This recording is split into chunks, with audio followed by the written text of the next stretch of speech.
ഉദ്ധിത, ദൈവമേ, രക്ഷക, സമാധാനമേ. Induction training programme for nursing ഓഫീസേഴ്സിൻ്റെ 7ാം ദിവസമായി ഇന്നത്തെ പ്രധാനപ്പെട്ട വിഷയം health education, counselling, records and reports. ഇതിൽ ആദ്യം health is a complete stage of physical, mental, social, spiritual wellbeing. സാമൂഹികപരമായിട്ടും ശാരീരികപരമായിട്ടും മാനസികപരമായിട്ടും ആത്മീയപരമായിട്ടുള്ള പക്വതയാണ്, അല്ലെങ്കിൽ പക്വത നിറഞ്ഞൊരു ജീവിതമാണ്, മനസ്സാണ് നമുക്ക്, അല്ലെങ്കിൽ ശരീരത്തിൻ്റെ അവസ്ഥയാണ് ഹെൽത്ത് എന്ന് പറയുന്നത്.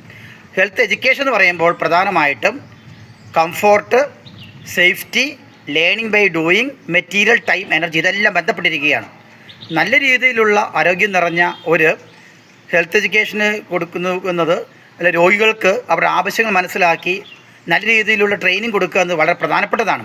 ഒരു രോഗിയും നേഴ്സും തമ്മിലുള്ള ബന്ധത്തിൽ ആ രോഗിയുടെ അവസ്ഥയെല്ലാം മനസ്സിലാക്കി ആവശ്യമായ രീതിയിലുള്ള കംഫോർട്ട് അല്ലെങ്കിൽ സുരക്ഷിതത്വം, അതുപോലെ തന്നെ സേഫ്റ്റി പ്രദാനം ചെയ്യുക എന്നത് വളരെ പ്രധാനപ്പെട്ടതാണ്. ഇതിൽ ടൈമും മെറ്റീരിയലും എനർജിയും അതെല്ലാം വളരെയധികം ഫണ്ടമെൻ്റലായിട്ട് ബന്ധപ്പെട്ടിരിക്കുന്ന കാര്യങ്ങളാണ്. മറ്റൊരു പ്രധാനപ്പെട്ട കാര്യമാണ് കൗൺസിലിംഗ്.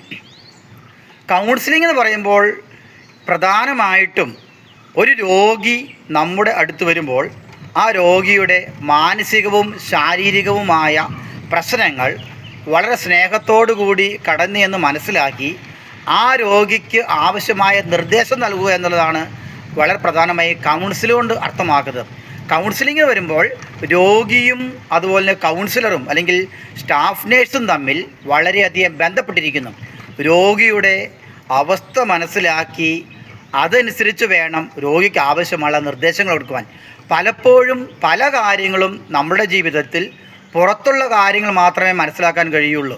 ഒരു രോഗിയുടെ ഉള്ളിലുള്ള പ്രശ്നങ്ങളായിരിക്കും പലപ്പോഴും അലട്ടുന്നത്. പ്രത്യേകമായി പറയുകയാണെങ്കിൽ ക്യാൻസർ പോലുള്ള അസുഖങ്ങളും അതുപോലെ ഡയബറ്റിസ് മെലിസ് പോലുള്ള അസുഖങ്ങളും അങ്ങനെ ഒരിക്കലും തീരാത്ത തരത്തിലുള്ള അസുഖങ്ങൾ രോഗിയെ പിന്തുടരുന്നുകൊണ്ട് പലതരത്തിലുള്ള ഹസാർഡുകൾ പോലും രോഗി എത്തിച്ചേരുന്നു. ആയതിനാൽ അവരെ മനസ്സിലാക്കി സ്നേഹത്തോടുകൂടി അവർക്ക് കാര്യങ്ങൾ പറഞ്ഞു കൊടുത്ത് അവരെ രക്ഷിക്കുന്ന അവസ്ഥയാണ് കൗൺസിലിംഗ്. അടുത്തത് റിപ്പോർട്ട്സ് ആൻഡ് റെക്കോർഡ്സ്. റിപ്പോർട്ടും റെക്കോർഡ്സും വളരെ വിലപ്പെട്ടതാണ്. ഉദാഹരണമായിട്ട് ഓരോ കേസ് ഷീറ്റിലും ആ രോഗിക്കുണ്ടാകുന്ന എല്ലാ കാര്യങ്ങളും ഒരു ഡോക്ടർ എന്നതുപോലെ എല്ലാ കാര്യങ്ങളും ഒരു നേഴ്സ് എഴുതിയിരിക്കണം.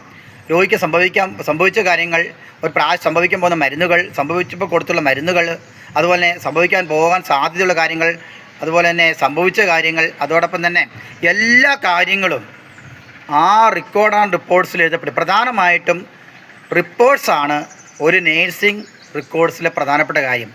നേഴ്സിംഗ് റിപ്പോർട്ട്സ് വളരെ മനോഹരമായി എഴുതുകയും അനേകം കാലങ്ങൾക്ക് റിപ്പോർട്ട്